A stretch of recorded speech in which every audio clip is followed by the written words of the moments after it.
Palabra de Dios. Evangelio según San Juan, capítulo 1, versículos 29 al 34, que lleva por título, según la versión Reina Valera 1960, He aquí el Cordero de Dios. Dice la palabra de Dios en el nombre del Señor Jesús.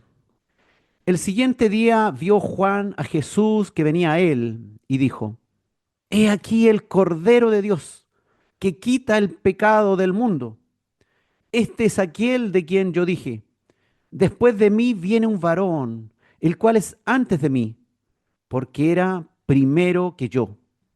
Y yo no le conocía, mas para que fuese manifestado a Israel. Por esto vine yo bautizando con agua.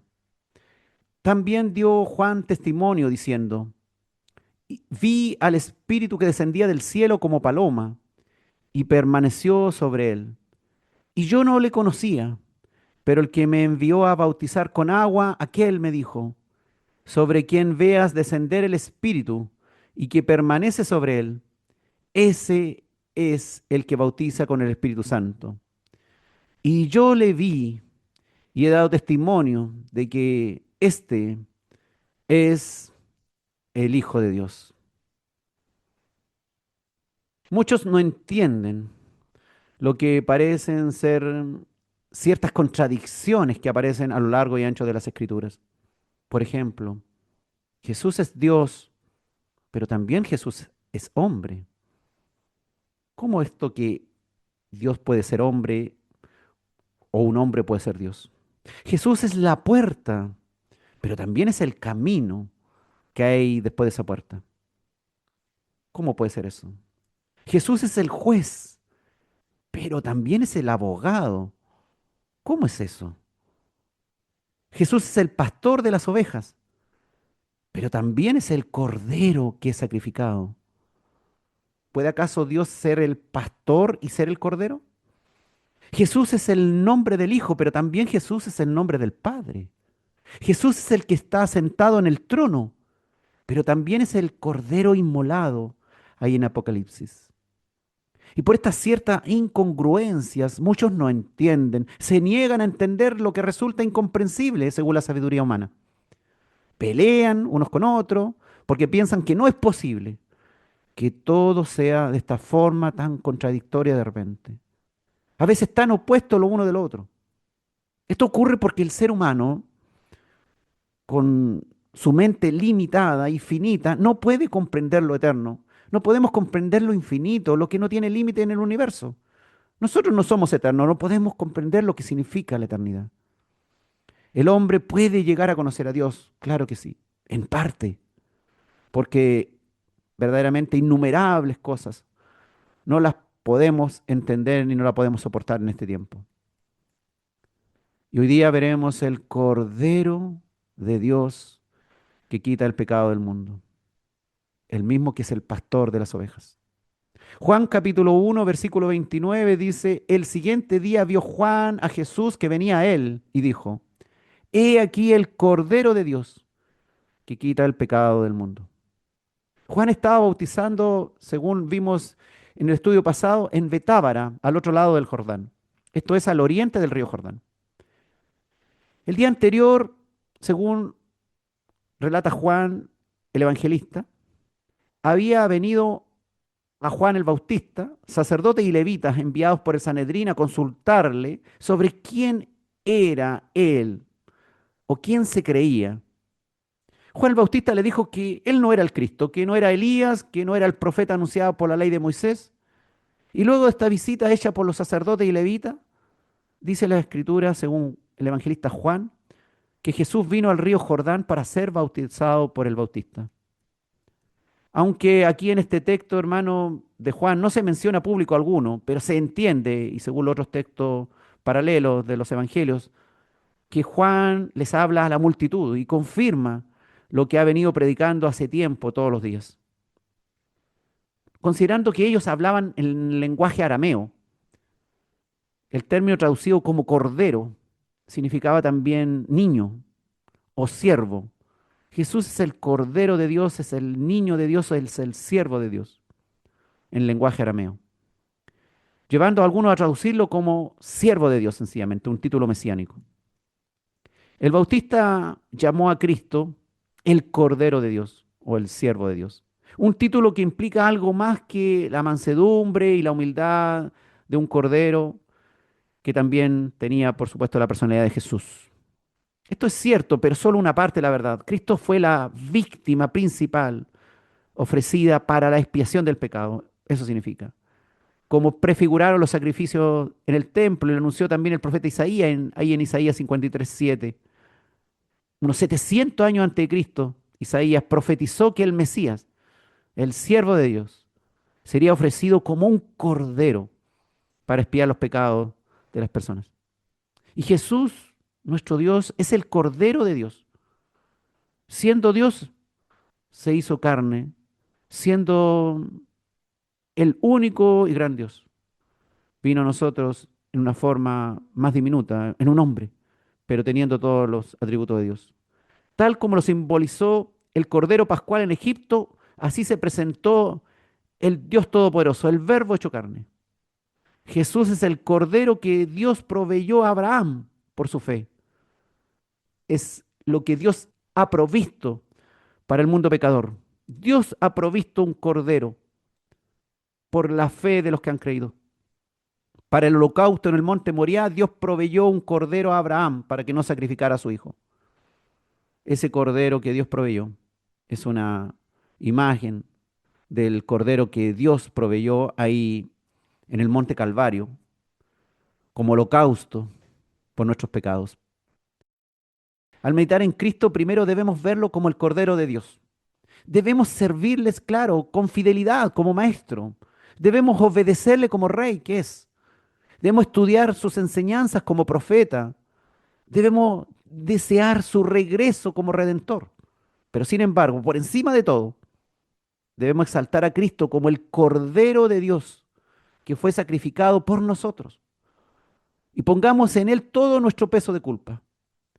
Que cada día la importancia de su sangre crezca en nuestro corazón, para que le sirvamos sin cesar, para que obedezcamos en todo lo que sea posible, para que no nos quedemos paralizados cuando estamos frente a situaciones en que debemos actuar, para que abramos la boca cuando tenemos que abrir la boca, cuando tengamos que movernos en dirección de acuerdo a la voluntad de Dios y no quedarnos paralizados esperando que otro lo haga. Jesús sabemos que es el verbo que se hizo carne. Esto es Dios que se hizo humano. Dios se hizo siervo de Dios. Qué incongruencia, pero así es la cosa.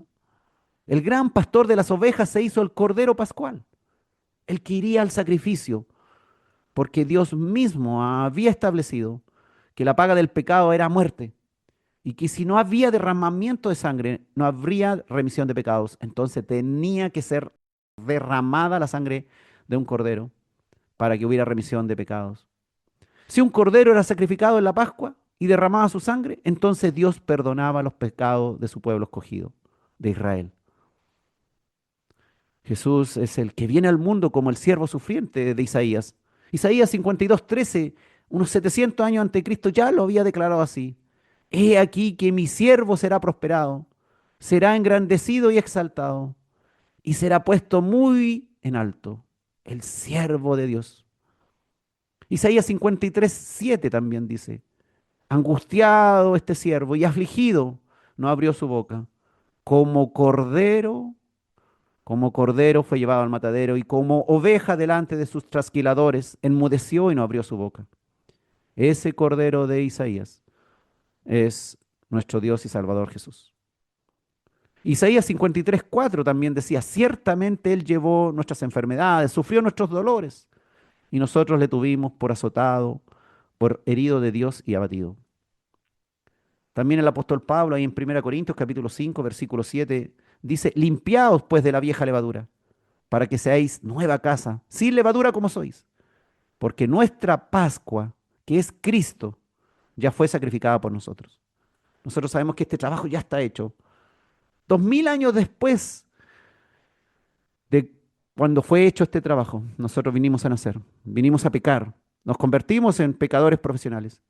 Y ahora el Espíritu Santo de Dios nos ha convencido de pecado y nos arrepentimos de nuestras maldades, de nuestros malos pensamientos. Y hemos llegado a los pies de Cristo, y Él es nuestro Cordero, que sufrió nuestros dolores y nuestras enfermedades, angustiado Él y afligido como Cordero fue llevado al matadero. Hermanos, los judíos tenían que ofrecerle a Dios el sacrificio de un Cordero según la ley mosaica, para que Él les perdonara los pecados. Pero todos los años tenían que hacer lo mismo. En el día de la expiación tenía que el sacerdote, el sumo sacerdote, hacer toda una ceremonia ahí para poder sacrificar un cordero sin mancha por la expiación de todos los pecados del pueblo judío. Pero ahora Dios nos perdonaría por medio de la muerte de Jesús. Por eso a Jesús se le llama el Cordero de Dios, porque es el sacrificio de Dios para aliviar nuestros pecados, para sanar nuestros pecados, para limpiar nuestros pecados, para quitar la muerte que nos corresponde por nuestros pecados. Usted ya sabe que el cordero es un animal manso y sin poder, lo que hace aún más intensa la imagen bíblica de presentar a Jesús como el Cordero de Dios, pues cuyo poder en él no está en su capacidad de quitar la vida, porque un cordero no mata a otro animal. El poder no está en el Cordero de Dios en su capacidad de quitar la vida, sino todo lo contrario, en darla. Él nos da vida eterna. Él perdona nuestros pecados y lleva a las personas al conocimiento de Dios para que tengamos vida en abundancia. La labor de este manso cordero sin poder, que se transforma en nuestra principal arma para poder entrar a la presencia de Dios. Nuestra principal entrada para llegar a la presencia de Dios. La única entrada. Jesús no viene a anunciar juicio ni muerte. Jesús viene a anunciar perdón de pecados y vida. Eso es lo que debemos anunciar. Perdón de pecados y vida en Cristo Jesús.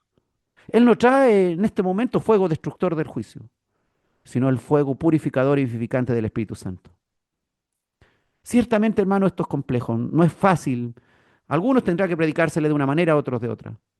Ciertamente ser el Cordero de Dios no sería un trabajo fácil tampoco para el Señor Jesús. El mismo pastor de las ovejas, como lo declaró el Señor, se convertiría en el único Cordero que podría ser sacrificado una vez y para siempre para quitar el pecado que separaba a los hombres del santo y justo Dios. Y eso lo logró plenamente, allí en la cruz. El pecado se traduce acá en el Evangelio de Juan del término hamartia, que significa literalmente errar el blanco. Cuando pecamos es porque erramos en el blanco. No hicimos lo que deberíamos haber hecho. No le achuntamos a la verdad, a lo que era correcto hacer, según Dios, no según los hombres, según Dios. El dicho de Juan que quita el pecado del mundo, fíjense ustedes, que quita el pecado del mundo. No que quita los pecados, sino que quita el pecado del mundo.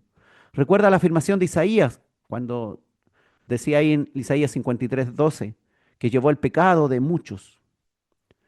Isaías había dicho 700 años antes de Cristo, fue contado con los pecadores, habiendo él llevado el pecado en singular, de muchos, y orado por los transgresores.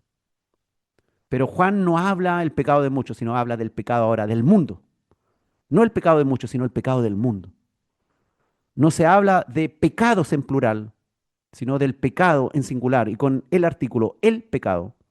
El pecado es singular y Jesús lo elimina, según el evangelista Juan. Lo quita significa eso.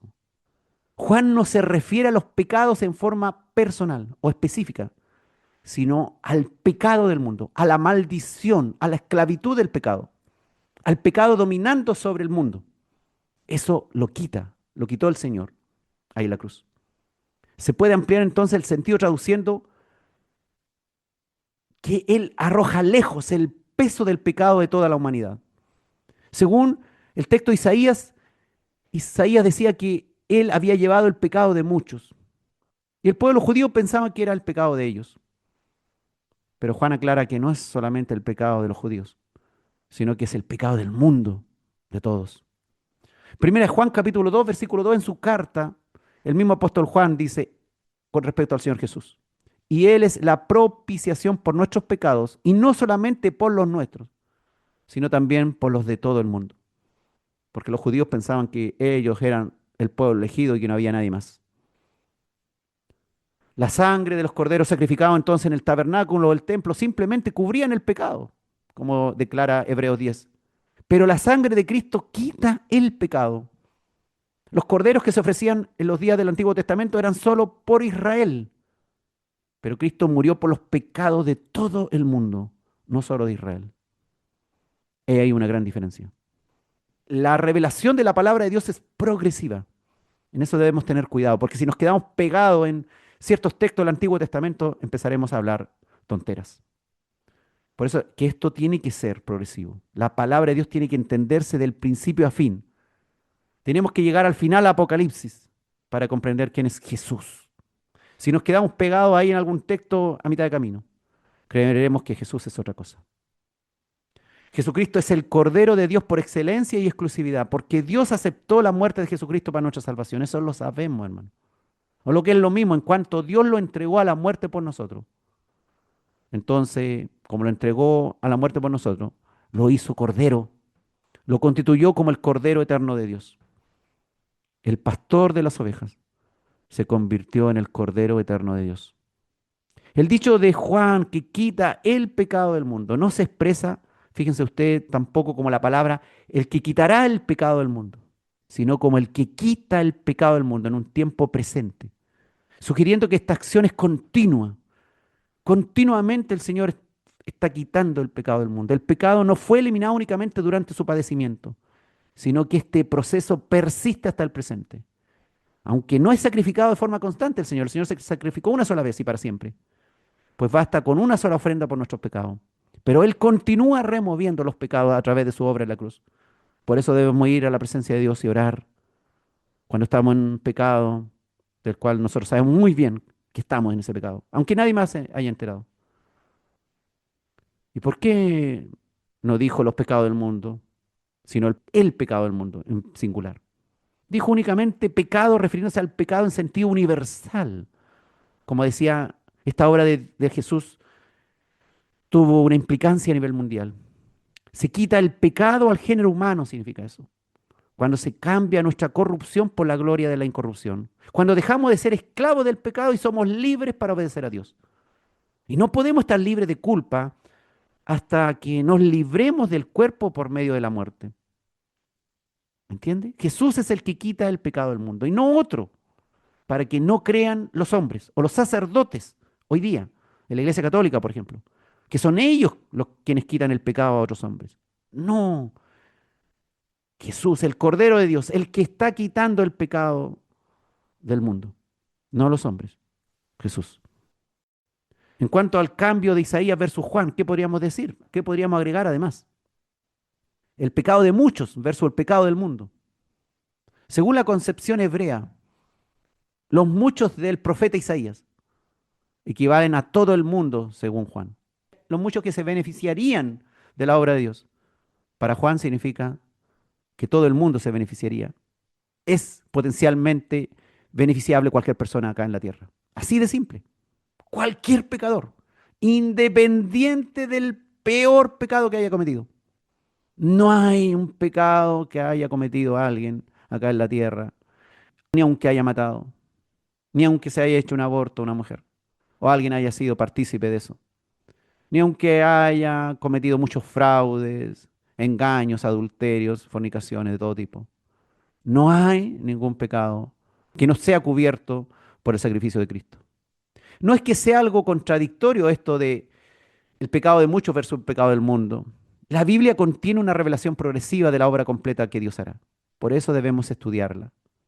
Con el Evangelio de Juan, Dios amplía la visión de la obra de Cristo, que más que muchos de lo de Isaías, sino que es para todo el mundo el beneficio de la obra del Cordero de Dios. He aquí el Cordero de Dios que quita el pecado del mundo, dice Juan.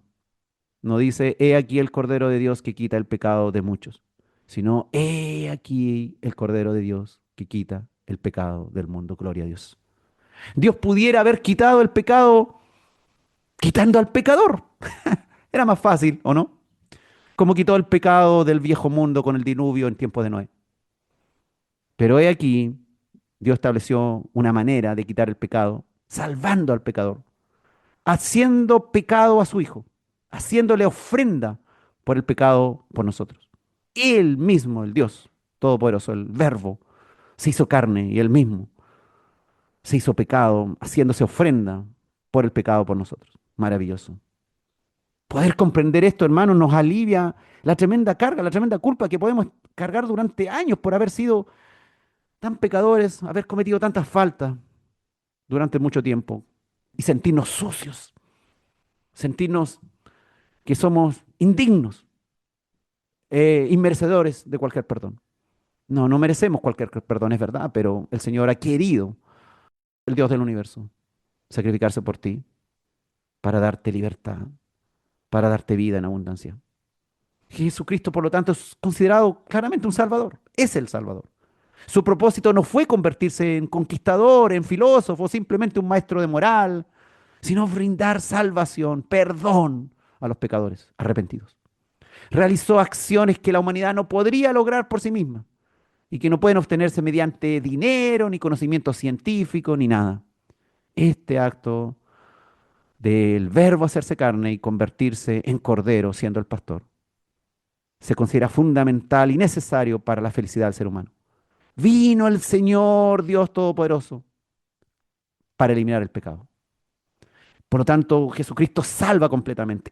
Tu pecado ha sido totalmente borrado. Tal vez tú te puedes acordar de todas las maldades que ha hecho. Claro que sí. Yo también. Pero el sacrificio de Cristo limpia todo el pecado. Si tus pecados fueren como la grana, como la nieve serán emblanquecidos. Si fueren rojos como el carmesí, vendrán a ser como blanca lana. El Señor quita el pecado. Eres limpio, estás limpio. No debes nada. No tienes culpa. No hizo el Señor meros anuncios vagos de perdón y misericordia. Tomó sobre sí todos nuestros pecados y nos libró de ellos. Él llevó nuestros pecados en su cuerpo sobre el madero, dice el apóstol Pedro ahí en 1 Pedro 2:24. Así lo hizo. Tremendo, Señor. ¿Cómo no hemos de estar agradecidos? ¿Cómo no hemos de servir a Dios? ¿Cómo no hemos de dedicar tiempo a Dios? ¿Cómo no hemos de ofrendar para que la obra de Dios crezca en determinados lugares donde está más difícil llegar? Jesucristo es un Salvador poderoso, pues salva a toda la humanidad, todo el mundo, quita el pecado del mundo.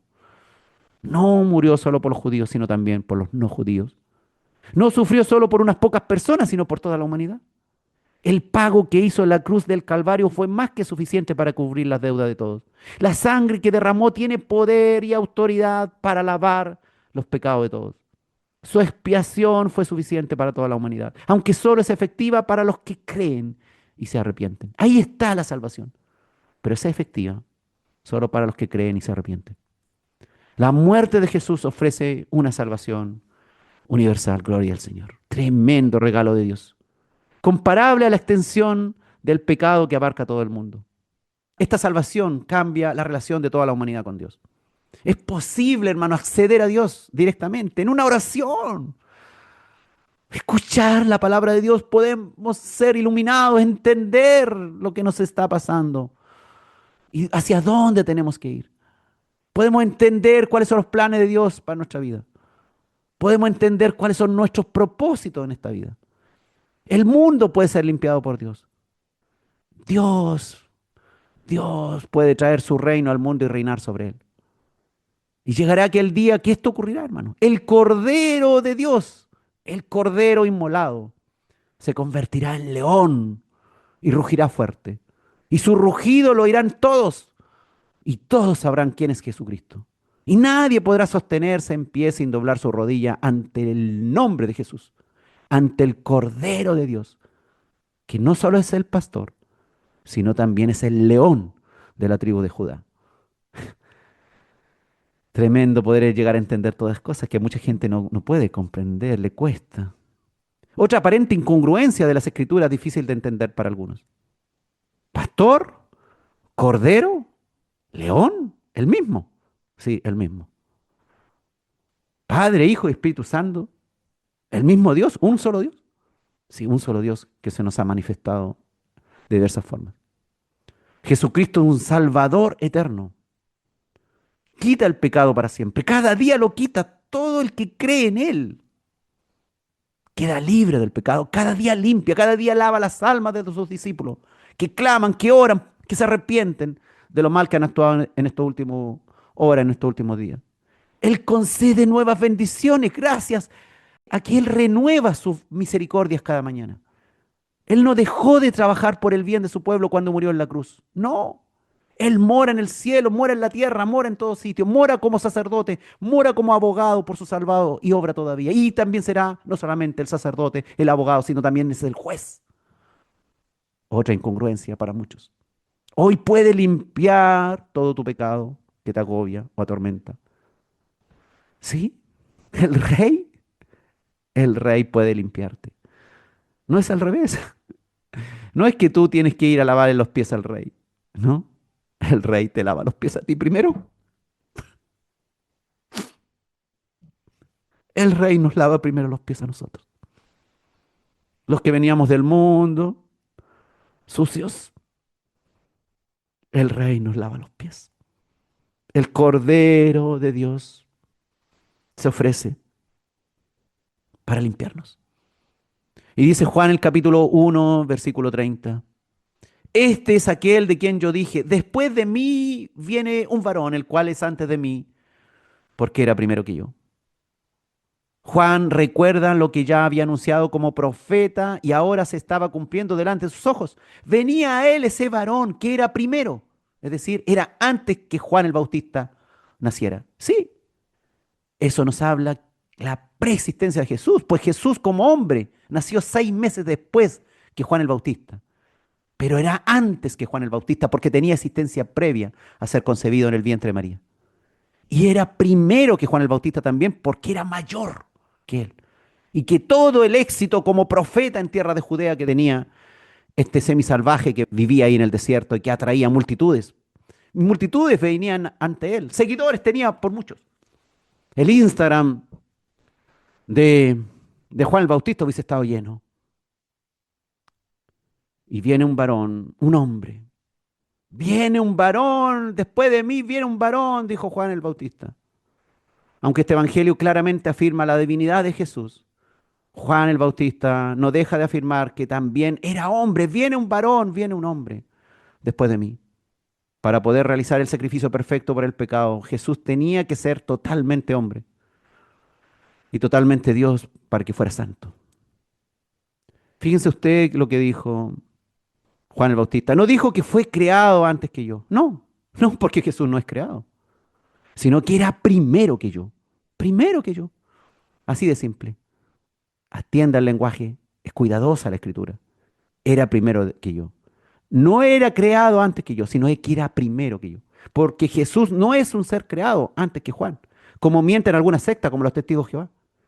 Jesús es el verbo de Dios, que era Dios, no que era un Dios chiquitito, como dice también el texto de los testigos de Jehová, que era un Dios. No, Jesús es el verbo de Dios, era con Dios y fue hecho carne y habitó entre nosotros como el unigénito del Padre, que es un ser increado, un ser que era primero, no creado antes, sino primero que Juan. Aquí tenemos, hermano, un gran ejemplo para muchos cristianos de nuestros días, para que no quieran tampoco ser más famosos que Cristo. Fíjense en la humildad de Juan, que era muy famoso en aquellos días en Judea, ahí en el Jordán y en el desierto. Juan el Bautista era un hombre muy famoso y respetado en su época, pero él sabía cuál era su lugar y hasta dónde llegaba su servicio, cuál era la altura que debía alcanzar. Y no olvidó el propósito de su labor, exaltar al Cristo que vendría, allanar el camino, preparar el camino para el Señor. Busca y clama en el desierto. Y cuando Jesús apareció en escena, entonces Juan no solo le dio la preeminencia que correspondía, sino que además Juan el Bautista mermó él mismo en su importancia para que sus propios seguidores no le siguieran más a él, sino siguieran ahora a Cristo Jesús. Eso es ser un buen siervo de Dios.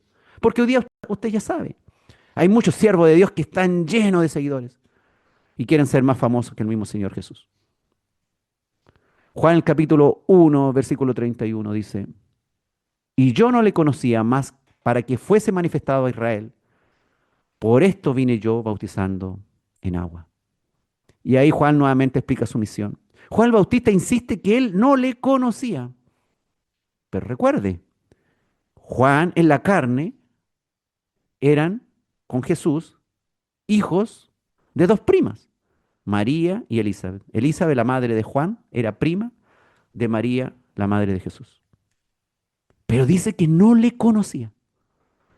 Juan es aquel que debió preparar el camino para el Señor para cuando Él llegara, para cuando este Mesías llegara, que Él no sabía quién era exactamente, para cuando se diera a conocer en Israel. Juan el Bautista era aquella voz que clamaba en el desierto y era su misión para lo cual había sido lleno del Espíritu Santo desde el vientre de su madre, dar a conocer al Mesías como tal a Israel. Esa fue la misión declarada de Juan el Bautista y profetizada por Isaías 700 años antes que todo esto aconteciera.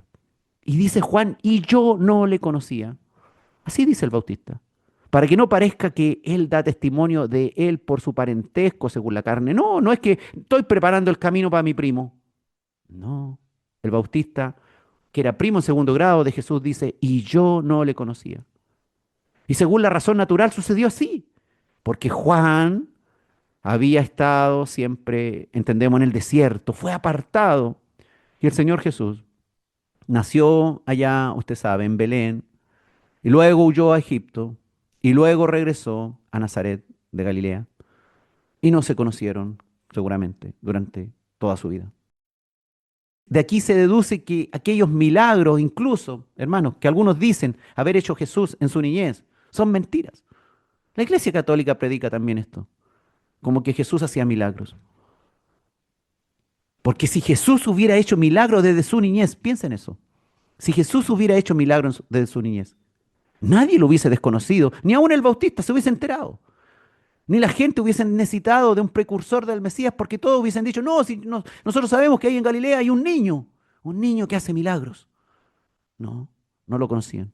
La labor de Juan el Bautista fue preparar la mente y el alma de la gente para que se arrepintieran, para que se dieran cuenta que eran pecadores, porque venía el que iba a librarlos del pecado, venía el Cordero de Dios a ellos para ser sacrificado por ellos. No hubiese sido necesario una voz que clamara en el desierto ni que preparara el camino al Señor si Jesús hubiese sido un niño famoso. Israel no hubiese necesitado a Juan el Bautista, pero Juan el Bautista no le conocía porque Jesús había tenido una vida en donde precisamente no se había mostrado aún quién era. Y Juan, la labor de Juan fue para que fuese manifestado a Israel.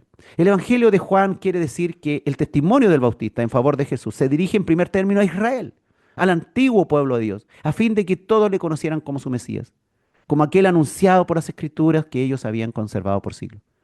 Pero como dice el mismo Juan, a los suyos vino, pero los suyos no le recibieron. Por eso dice Juan el Bautista, vine bautizando con agua para manifestarlo primero a Israel, al cual vino el Cordero en primera instancia. Juan el Bautista hacía un llamamiento al pueblo para el arrepentimiento, para que vinieran al bautismo. Pero su objetivo era el de señalar a Israel, a su verdadero rey, y guiar a todos esos que se habían bautizado, y guiar a todos esos que estaban escuchando a Juan, al rey. La misma guía que tienes que hacer tú. No guiarlos a tu congregación necesariamente, o a mi iglesia, a mi pastor, a mi grupo. No, al Rey, a Cristo, a Cristo. Jesús no necesitaba el bautismo, hermano, pero se realizó para mostrar la fe en Él. Claramente, Él no necesitaba, Él no estaba sucio. No fue para limpiar los pecados, sino para que fuera reconocido en Israel. Aunque podría haber predicado sin bautismo, claro que sí. Este ritual de Juan el Bautista atrajo a la multitud que de otro modo no habría acudido necesitando su bautismo. Fue necesario, Dios lo planeó, sí, era necesario que la gente aprendiera que debía ser una manifestación pública de su fe. No tenía que ser hasta una fe interna, íntima, que nadie se diera cuenta. Esto tenía que provocar algo en otros, dar que otros se dieran cuenta, hacer luz, que otros se dieran cuenta que tú te arrepentiste. Hiciste un compromiso, que haces un compromiso con Dios. Y por eso Juan el Bautista llamó al arrepentimiento y al bautismo en agua para que la gente hiciera pública su fe también allí. Y después, una vez que el Señor fue reconocido, ya no tenía sentido preparar para el Bautista el camino del Salvador, porque el mismo Salvador se presentó como camino a quienes lo conocen. Así el bautismo de Juan el Bautista solo perduró hasta que se reveló progresivamente Jesús a ellos. ¿Y por qué Jesús pidió ser bautizado por Juan? ¿Se ha preguntado usted eso? Para darnos ejemplo y enseñarnos a hacer pública la salvación por medio del bautismo. Conviene, dijo el Señor, que lo hagamos de esta manera.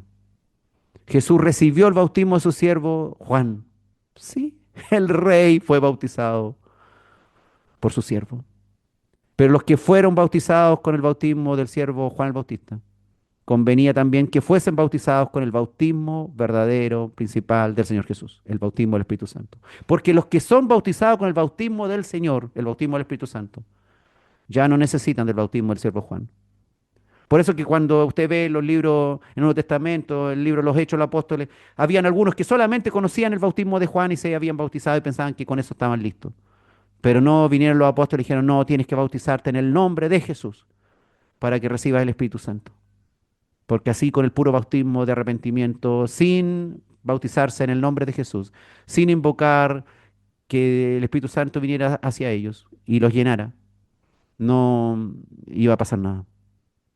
Y Juan el capítulo 1, versículos 32 al 33 dice la Escritura. También dio Juan testimonio diciendo, vi al Espíritu que descendía del cielo como paloma y permaneció sobre él. Y yo no le conocía, pero el que me envió a bautizar con agua, aquel me dijo, sobre quien veas descender el Espíritu y que permanece sobre él, ese es el que bautiza con el Espíritu Santo. El descenso del Espíritu, hermano, es el signo divino que confirmó a quién. A Juan el Bautista. Confirmó a Juan el Bautista que Jesús era el enviado de Dios, porque el mismo Juan dice que el que lo envió a bautizar, o sea, Dios, le había dicho que sobre quien vea descender el Espíritu y permanece sobre él, ese es el que bautiza con el Espíritu Santo. Ese es el Mesías. Entonces el descenso del Espíritu en forma de paloma fue una señal para Juan. No fue para que el Bautista creyera en un Dios trino de una voz que habló, un Espíritu Santo que descendió y un hijo que estaba abajo, sino fue una señal para que el Bautista entendiera que ese hombre, entre toda la multitud, ese era el elegido, ese era el escogido de Dios, ese era el Cordero de Dios. No fue entonces para que el Bautista creyera en un Dios trino, sino para que recibiera la confirmación de Dios que efectivamente ese hombre, metido entre todos los muchos hombres que venían al Jordán a ser bautizados, era precisamente y sin error el Cristo que él había anunciado por años allí en el desierto y para el cual había preparado el camino durante años. Entonces la bajada del Espíritu como una paloma se convierte en señal de reconocimiento para el Bautista primeramente. Llama la atención que la esencia y persona de Jesús están relacionadas, fíjense ustedes, con un animal inofensivo. Primero el cordero y luego un ave inofensiva, la paloma. Cordero y paloma. La paloma que habitualmente es un símbolo de paz y esperanza. La paloma fue el ave que trajo paz y esperanza a Noé después del diluvio universal cuando le trajo una rama de olivo, que significaba que ya podía volver a la tierra y descansar allí en la tierra y dejar el arca. Hermanos, así se presenta el Señor. No inmediatamente como un oso, ni como un rinoceronte, sino como un cordero, una paloma. Para que nosotros también aprendamos a llevar este evangelio con humildad, con mansedumbre. El poder de Jesús y los símbolos que lo expresan están en oposición radical, fíjense ustedes, a los poderes de este mundo y sus símbolos de destrucción. Yo leí un libro hace años atrás con respecto al crecimiento y desarrollo personal. El rinoceronte se llamaba. Tú leías ese libro, hermano, y te creías la mamá de Tarzán, la mamá de Superman. ¿M? Porque los símbolos del mundo tienen oposición radical. Los poderes de este mundo se oponen totalmente a cómo actúa el Señor. Juan el Bautista vuelve a decir, fíjense usted acá en este versículo, y yo no le conocía. Lo vuelve a decir. Por eso Juan necesitaba esa revelación visible y audible que aquel hombre vestido como un hombre común. Sí, Jesús no venía con un traje especial, no parecía un marciano, no parecía un astronauta. Era un hombre común, con la ropa común, con los pies sucios, con las sandalias comunes, con el cabello sucio por el desierto, por las tormentas del desierto. Era aquel que él anunciaba. ¿Cómo podía descubrir Juan si Dios no le revelaba quién era exactamente? Y lo hizo de una manera maravillosa. Necesitaba ver Juan el descenso del Espíritu de Dios, venido del cielo como paloma y posarse sobre aquel. Y entonces Juan comprendió quién era. Y este era el que vendría después de él para bautizar con el Espíritu Santo. Marco también señala ahí en Marco 1 del 9 al 11. Aconteció en aquellos días que Jesús vino de Nazaret de Galilea y fue bautizado por Juan en el Jordán. Y luego cuando subía del agua, vio abrirse los cielos y al Espíritu como paloma que descendía sobre él. Y vino una voz de los cielos que decía, tú eres mi hijo amado, en ti tengo complacencia. Claro, la Escritura dice que Juan no lo quería bautizar, pero luego que lo bautiza, el Señor le confirma con que los cielos se abren y el Espíritu desciende como paloma sobre él y se posa sobre él. El Espíritu de Dios que se disfrazó como paloma para señalar a Juan el Bautista que había llegado el Cordero de Dios que quitaría el pecado del mundo. Y dice la Escritura que permaneció sobre él. Esto es importante, hermano. Es importante que el Espíritu permanezca, no sobre Jesús, sino sobre todos nosotros. Es importante que el Espíritu permaneció sobre Jesús durante todo su ministerio.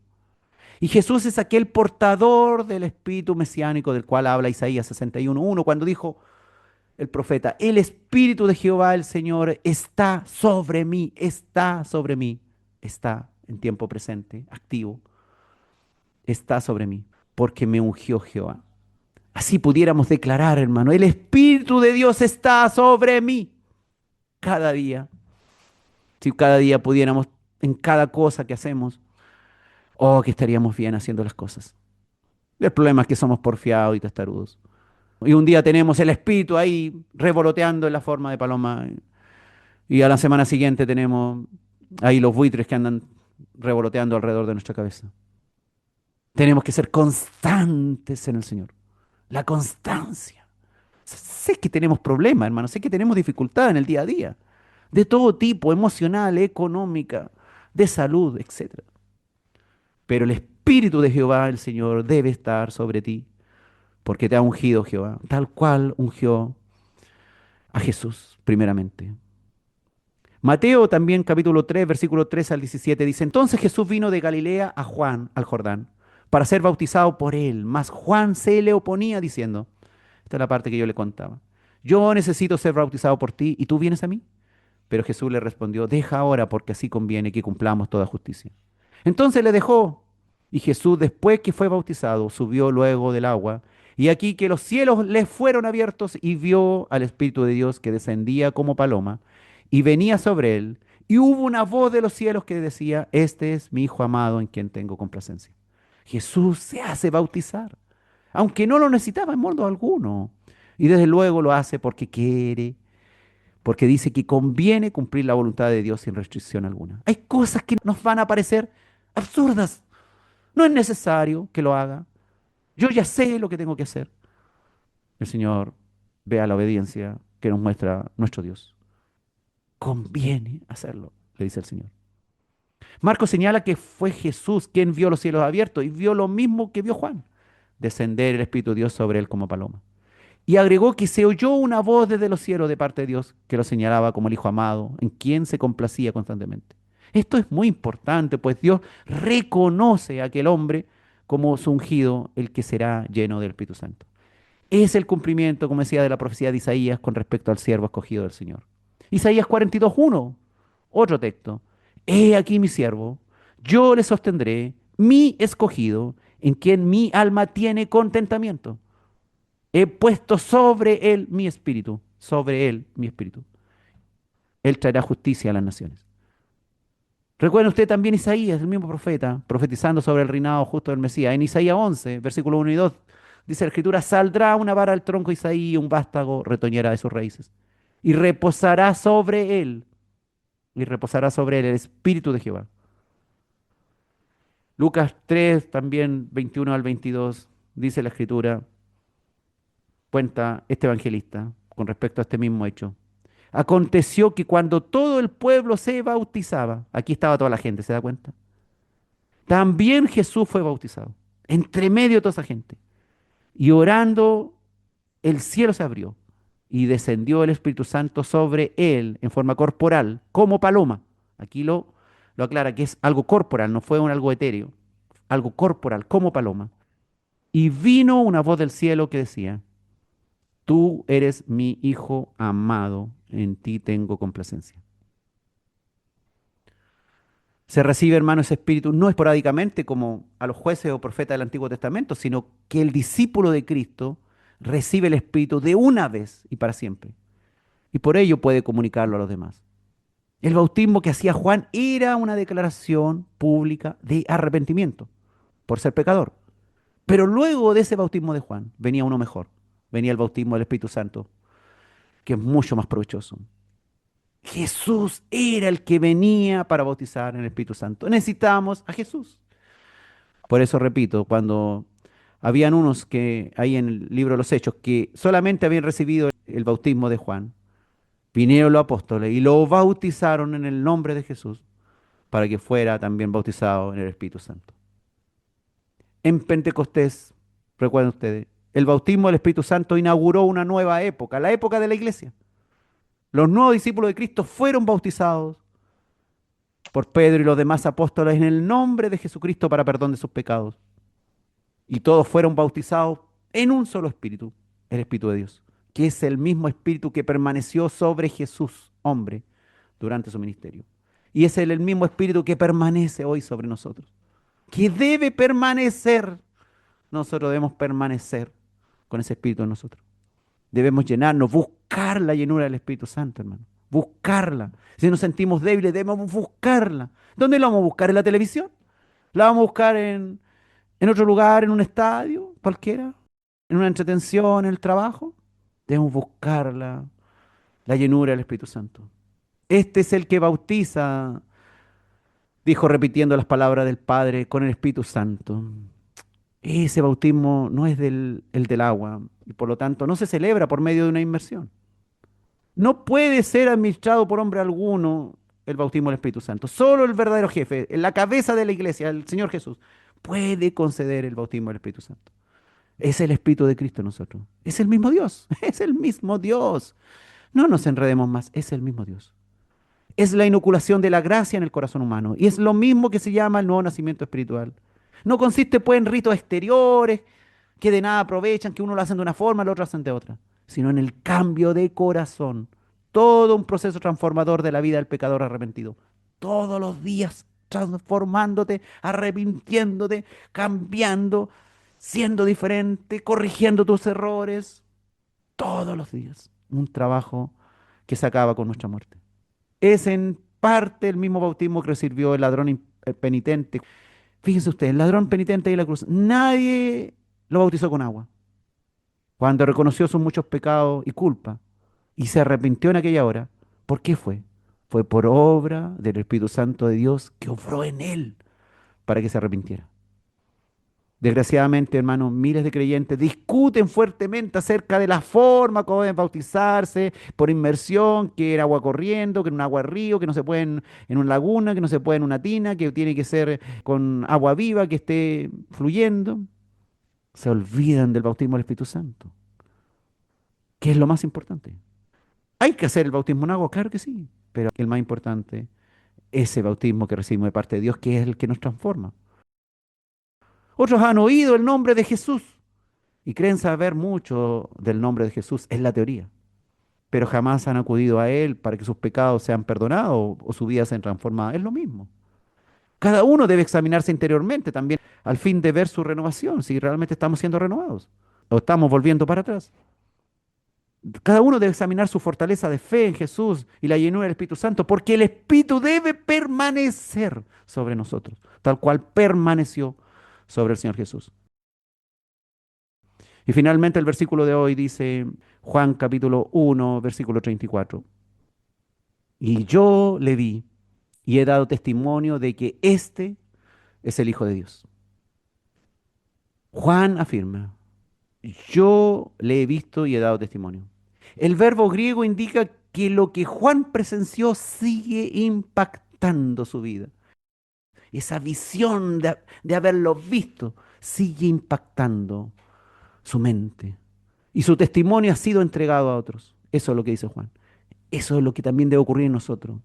que le hemos visto y que hemos dado testimonio y que la seguimos viendo a lo largo de nuestra vida, de nuestros días, de nuestras horas, en la palabra, en cómo Dios se nos manifiesta, entendemos su obra en nosotros y seguimos dando testimonio de lo que Él está haciendo por nosotros. Y dice Juan de que este es el Hijo de Dios. Juan estaba seguro.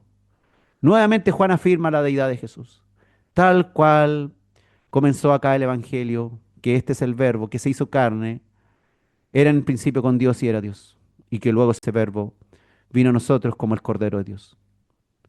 Después de la imagen del Cordero, de la paloma descendiendo, el Bautista hace una afirmación que resume todo lo que es Jesús. Jesús es el Hijo de Dios.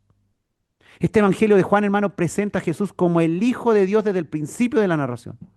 Mientras que los evangelios sinópticos, si ustedes se dan cuenta, solo se confiesa como tal hacia el final de las narraciones. Juan empieza con lo medular. Juan dice, aquí tenemos a Jesús, el Hijo de Dios. Él es Dios, el verbo que se hizo carne.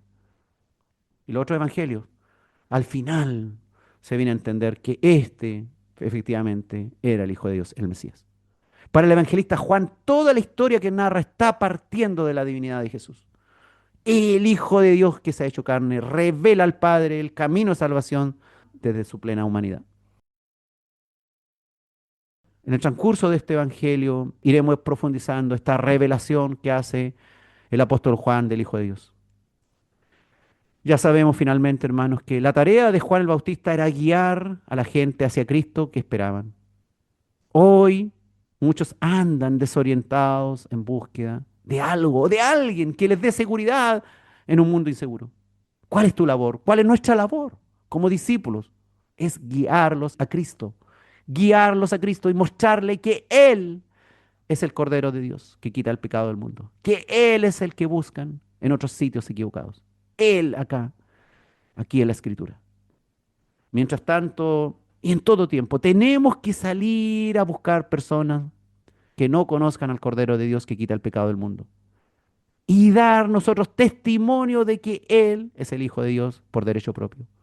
Debiera cada uno de nosotros, sus discípulos, de los discípulos del Señor, esforzarse en esta labor para presentar a Jesús y poder decir de Él, hoy día, mañana, y hasta que esta voz sea callada, he aquí el Cordero de Dios que quita el pecado del mundo. ¿Estás necesitado de perdón? ¿Quieres realmente cambiar tu vida? ¿Quieres tener esperanza? He aquí el pastor de las ovejas, el león rugiente, que es el Cordero también de Dios y que vino a quitar el pecado del mundo. Señor, tu palabra, Señor, es clara, es precisa.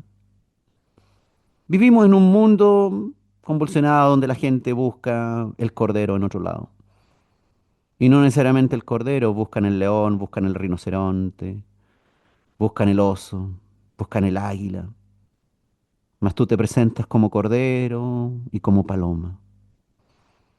Señor, ayúdanos a entender cuál es tu carácter. Trabaja ese carácter en nosotros cada día. Que somos tentados, que somos llevados por las diferentes corrientes de este mundo. Señor, apártanos definitivamente. Si estamos en alguna área de nuestra vida todavía hay complicada.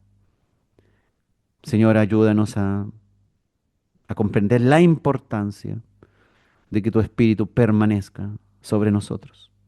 Nosotros que hemos recibido la gracia de ser Cordero, que ha lavado nuestros pecados con su sangre maravillosa, bendita, ahí en la cruz. Gracias, Señor Jesús. En tu nombre, en el nombre de Jesús. Amén.